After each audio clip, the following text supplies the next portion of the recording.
Esto es El Tao del Hacking, un podcast dedicado a la educación en seguridad de la información en el que hablamos sobre conceptos, personajes, recursos, eventos y más. Hola a todos, soy Fede Pacheco y este es el 9º episodio del podcast El Tao del Hacking. Al final no pude cumplir con eso de un episodio por semana, pero es el objetivo a largo plazo. De hecho, anduve pensando algunas nuevas secciones para agregar, así que espero sus comentarios para ver si incluyo algo más. Se me había ocurrido agregar algo de opinión relacionado con temas que no sean tan de manual, sino que puedan incluir controversias, puntos de vista, etc. También podría incluir preguntas de los oyentes y sumar algunas que son las que me hacen con más frecuencia mis alumnos, mis colegas y la gente en general. Cuando uno trabaja en seguridad recibe más o menos las mismas preguntas a lo largo del tiempo, que son las cosas que todo el mundo se pregunta, así que quizás podemos hacer alguna sección relacionada con eso. Así que veré si incluyo algo más en futuros episodios. Por lo pronto les cuento de lo que vamos a hablar hoy. En la sección conceptos les voy a contar sobre phishing. En la sección personajes les voy a hablar sobre Adi Shamir, uno de los criptógrafos más famosos de todos los tiempos. En la sección recursos les voy a hablar del libro Software Exploiting. Esta vez nos tocó nuevamente un libro en inglés para ir alternando un poco. Y finalmente en la sección eventos vamos a hablar de la conferencia OWASP LATAM Tour. ¿Me acompañan? El término phishing en nuestro contexto se refiere a un uso de la ingeniería social para intentar adquirir información confidencial de manera fraudulenta. Por ejemplo, contraseñas, cuentas bancarias, datos de tarjetas de crédito, etc. A la persona que lo hace se le llama phisher y su modus operandi es bastante simple. Se hace pasar por una persona o entidad de confianza vía correo electrónico, SMS, mensajería instantánea o cualquier otro medio de contacto, tratando de imitar el formato, el lenguaje y la imagen de entidades bancarias o financieras típicamente, o también de otros sitios que manejan dinero como podría ser Amazon, Mercado Libre, eBay y esas. En todos los casos la comunicación simula ser oficial y suele pedir algún tipo de dato de acceso o información relevante, alegando motivos diversos como verificación de movimientos en las cuentas, cambio de políticas, detección de posible fraude y cosas por el estilo. Entonces el phisher envía mensajes que suelen contener un link a páginas web aparentemente reales de las entidades que mencionamos, pero en realidad conduce a sitios falsos que emulan la página original con el objetivo de pescar los datos ingresados por los usuarios. Dado que los clientes pueden ver la página y tienen confianza en la entidad previamente, tienden a ingresar sus datos con normalidad. A partir de ese momento, el phisher captura esa información, porque están en un servidor falso, y con los datos del usuario intenta hacer compras por internet usando las tarjetas de crédito, transferencias bancarias, puede también retirar dinero y cosas así. Claramente el principal objetivo es económico, al igual que las motivaciones de la mayoría de los ataques actuales. En otros casos los atacantes solo monitorean el comportamiento de los usuarios para capturar datos y luego venderlos. Los daños para las víctimas van desde perder dinero hasta que sus cuentas sean bloqueadas por estos movimientos extraños de los atacantes. Para los más curiosos de los orígenes de las palabras, el término en sí deriva de la palabra en inglés phishing, que sería pesca, haciendo referencia al hecho de pescar contraseñas e información de usuarios. La primera mención del término phishing data de enero de 1996 en un grupo de noticias de hackers, aunque apareció tempranamente en la edición impresa del boletín de noticias 2600 Magazine y luego fue adoptado por crackers que intentaban obtener cuentas de miembros de grandes proveedores de internet. Siguiendo con el tema, estos ataques pueden ser activos o pasivos. Los activos tienen que ver con la interacción del atacante con las víctimas y los pasivos consisten en esperar a que las víctimas caigan en la trampa dejada por los atacantes, digamos. Hoy en día existen hasta kits de software que facilitan la tarea del phisher y permiten, por ejemplo, emular entidades financieras de distintos países para instalar un servidor web y engañar usuarios. Un kit de phishing completo tiene varias herramientas y documentación destinada a que personas con escasas nociones técnicas puedan montar un propio ataque. De hecho, se incluyen plantillas de correo fraudulentos, herramientas de envío de correos masivos y hasta plantillas web. También incluyen información sobre cómo recibir la información robada, blanquear dinero de las cuentas y reclutar personas para que operen con los datos obtenidos. Y todo esto se consigue por unos cientos de dólares, que es lo que vale el kit. Desde que se pusieron en venta estos kits, se crearon verdaderos servicios que lograron separar al cracker que resuelve las cuestiones técnicas del estafador que quiere realizar el ataque, que también es delincuente, por supuesto. Existen muchas formas de reconocer un correo falso, lo cierto es eso. Por ejemplo, si recibimos un email con un enlace a un banco y apoyamos el puntero del mouse sobre el link, puede indicarnos la URL donde nos va a llevar, la dirección. Una técnica que usan los phishers consiste en hacer que esa URL esté, por ejemplo, mal escrita o usar subdominios. Otro problema con las URL está en el manejo de nombres de dominio internacionalizados, que se llama IDN en los navegadores. Esto hace que las direcciones que resultan idénticas a la vista no nos demos cuenta a priori y conduzcan a sitios diferentes, posiblemente a páginas web con malas intenciones, como las que veníamos diciendo. Esta técnica se conoce como IDN spoofing o ataque homógrafo y es muy utilizada en la actualidad. Otra manera de darse cuenta que es fraudulento es notar que probablemente no está personalizado el correo, aunque las técnicas modernas pueden inferir algunos datos específicos y simular un contacto especial personalizado. No obstante, hay una forma particular de phishing que se hace especialmente contra ciertas personas, ya sea porque son de influencia, de alto poder adquisitivo, empresarios, autoridades o directivos o en general cualquier persona de interés público. Esta forma de phishing se le suele llamar whaling, en referencia a la caza de ballenas. Estos casos se investigan particularmente con los gustos de la persona. La idea es crear un correo donde se maximice la posibilidad de que la víctima haga clic, se estudia a la persona.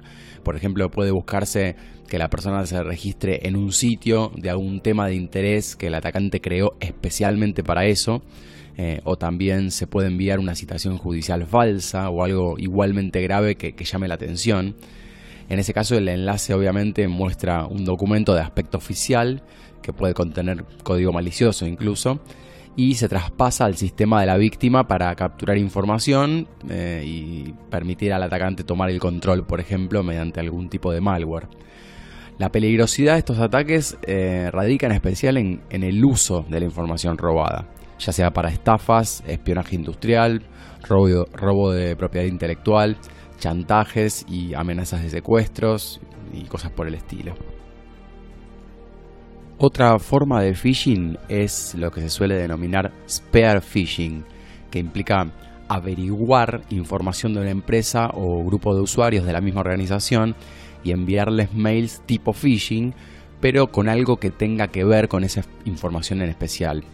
Por ejemplo, si se sabe que la organización usa algún tipo de software, ya sea de documentos de texto, planilla de cálculo, imágenes o de algo de diseño gráfico, se buscan vulnerabilidades relacionadas con ese tipo de software y versión y se crean exploits o archivos creados especialmente para que al abrirse logren explotar las vulnerabilidades en especial de ese software.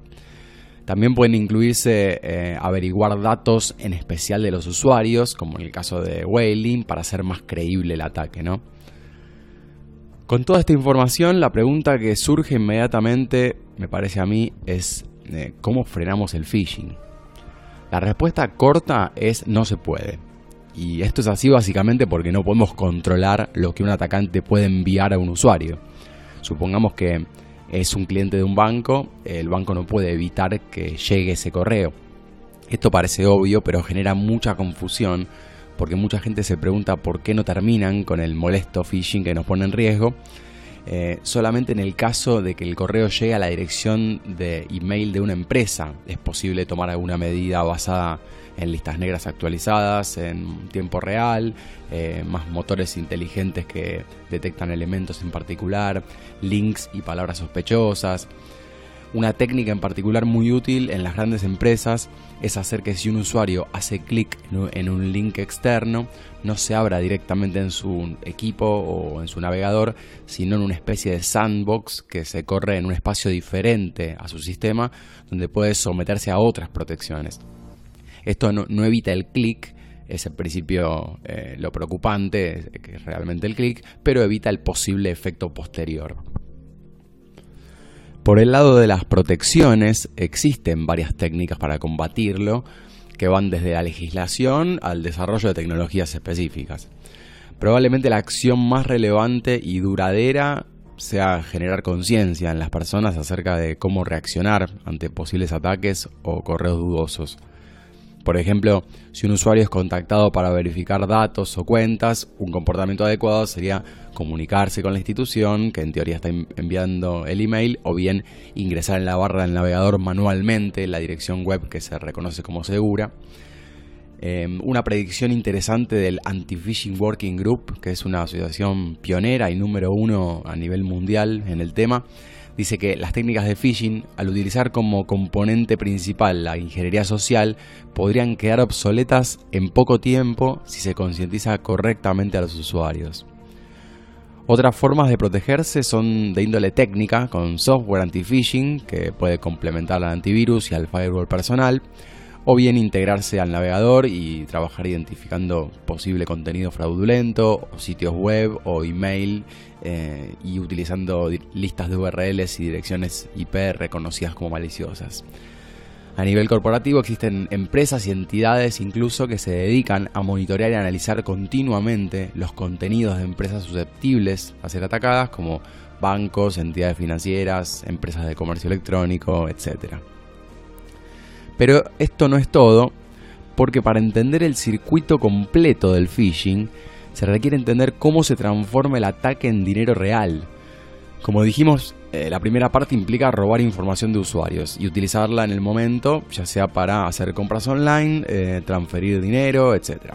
Pero esto no termina acá, porque si por ejemplo el atacante estuviera haciéndose enviar dinero por transferencias a ciertas cuentas propias, el sistema bancario lo detectaría, lo identificaría y recuperaría el dinero de la estafa.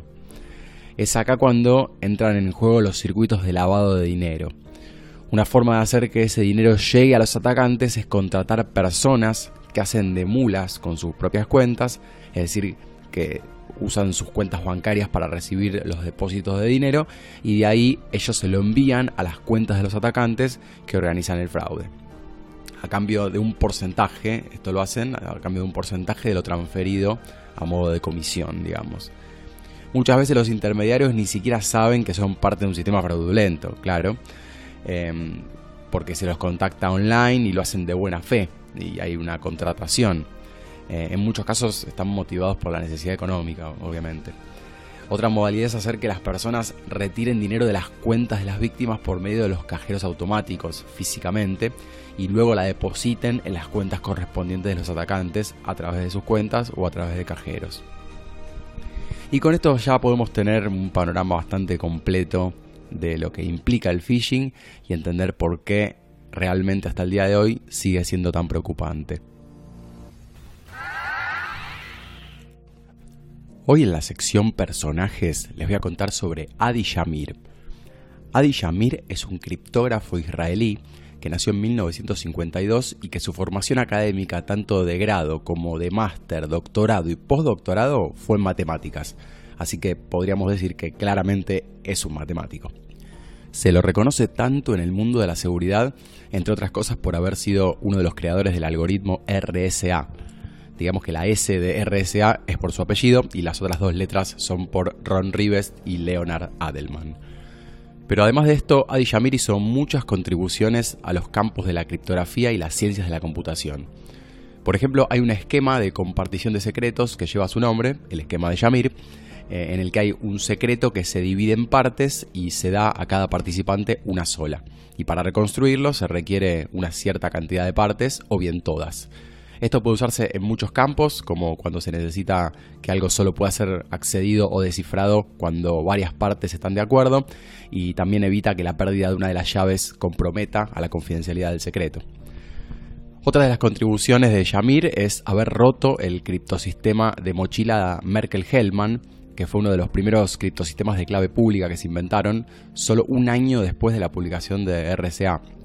Y buscaba justamente que se base en una idea matemática más simple que RSA, que se basa en la dificultad de factorizar números grandes. Siguiendo con las contribuciones de Shamir, también desarrolló la técnica más conocida sobre la llamada criptografía visual, que es una técnica que permite encriptar información gráfica de forma que la información descifrada aparezca como una imagen visual. Estas técnicas pueden usarse, por ejemplo, en la protección de información biométrica. Como si fuera poco, Shamir trabajó también en la creación de dos dispositivos de factorización de números enteros llamados Twirl y Twinkle, que son siglas, y son dispositivos de hardware hipotéticos, y se supone que no hay ninguno que haya sido construido hasta el momento. Finalmente, junto a otro gran criptógrafo israelí llamado Eli Biham, Shamir desarrolló el criptoanálisis diferencial, que es un método general para realizar ataques a algoritmos de cifrado por bloques principalmente, aunque también puede aplicarse a esquemas de cifrado de flujo y de hash. En un sentido amplio, el criptoanálisis diferencial estudia cómo las diferencias en la información de entrada de un algoritmo pueden afectar en la salida. Curiosamente, tiempo después de su publicación, se supo que el criptoanálisis diferencial ya era conocido en el mundo de la seguridad y había sido desarrollado secretamente por IBM y la NSA. En reconocimiento a sus contribuciones a la criptografía, en el año 2002 le otorgaron a Shamir el premio Turing de la ACM, junto a los otros creadores de RSA, Rives y Adelman. Para los que no sepan, este premio se le da en esa organización a las personas que hayan contribuido de manera trascendental al campo de las ciencias de la computación. Y también recibió otros premios y reconocimientos de muchas de las instituciones y organizaciones más importantes del mundo, como la IEEE, la Sociedad Matemática de Israel, la Royal Society y otras. Más allá de la criptografía, también hizo contribuciones a las ciencias de la computación, demostrando, por ejemplo, la equivalencia de dos clases de complejidad computacional, que son el IP y el P-Space. Aunque a simple vista no se entienda mucho esto último, es un tema realmente muy difícil. Otra aportación que hizo Shamir a las ciencias de la computación es haber encontrado el primer algoritmo en tiempo lineal para un tipo de problema computacional llamado DOS-SAT o DOS Satisfiability, que tampoco viene al caso porque es un tema que escapa al conocimiento de la mayoría, incluyéndome. Y así cerramos esta parte, después de hablar un poco sobre uno de los criptógrafos más importantes del mundo y sus contribuciones, y no solo del mundo, sino de todos los tiempos. Hoy en la sección Recursos les voy a contar sobre el libro Software Exploiting. Es un libro escrito por Greg Hogland y Gary McGraw. Con este último probablemente nos crucemos más de una vez cuando busquemos bibliografía relacionada con la seguridad en software, y lo recomiendo particularmente como autor. Este libro, Software Exploiting, para empezar a hablar, tiene un sombrero negro en la tapa, así que eso ya habla de a dónde apunta su contenido, o al menos de lo que nos podemos esperar. El libro encara el tema de la explotación de software desde distintas disciplinas, como por ejemplo la ingeniería reversa, con el objetivo de romper sistemas de protección de software o también de encontrar fallas, pero también desde el punto de vista del penetration test, en el que se encara el ataque al servidor en general y pensando estrategias tanto locales como remotas, y tanto del lado del servidor como del lado del cliente. También plantea estrategias utilizando código malicioso y también sobre cómo esconderlo por medio de rootkits, metiéndose en temas tan precisos como evasión de medidas de seguridad, técnicas antiforense y bastantes más. Pero también se encaran enfoques conceptuales como las causas raíz de los problemas de seguridad del software, y presentan de hecho decenas de patrones de ataque que se pueden estudiar con lujos de detalle. Se explica, por ejemplo, también cómo crear input maliciosos, y dedica una muy buena parte del libro al tema de buffer overflows. También se incluye código que permite ejemplificar las técnicas estudiadas. Tengan en cuenta que el libro se publicó en el año 2004, así que algunas cosas cambiaron, pero no tantas tampoco.